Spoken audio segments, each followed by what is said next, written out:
Sciatica సయాటికాతో తరచుగా చాలా మంది సఫర్ అవుతూ ఉంటారు. యూజువల్గా సయాటికా అనేది ఒక జబ్బు కాదు.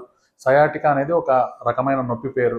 మన నడుము కింద భాగంలో నుంచి తొంటిలోకి ఒక నరం వెళ్తుంది. ఆ నరం పేరు సయాటికా.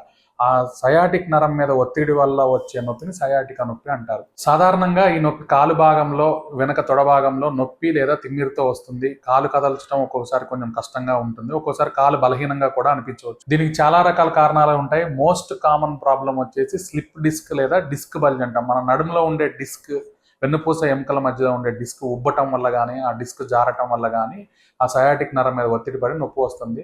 ఇవే కాకుండా దెబ్బలు తగలటము, ఇన్ఫెక్షన్స్, కొన్ని రకాల కణుతుల వల్ల కూడా సయాటికా నొప్పి వస్తుంది. కొన్ని రకాల మందులు, కొన్ని ఎక్సర్సైజెస్, కొంత బెడ్ రెస్ట్ తీసుకోవటం వల్ల సయాటికాను యూజువల్గా తగ్గించుకోవచ్చు. ఒకవేళ మీ కాలు ఏమన్నా బలహీనం పడినట్టు అనిపించినా, కాళ్ళలో నొప్పి తీవ్రత ఎక్కువ ఉన్నా, కాళ్ళలో స్పర్శ తగ్గినట్టు అనిపించినా ఒకసారి మీ డాక్టర్ని సంప్రదించండి.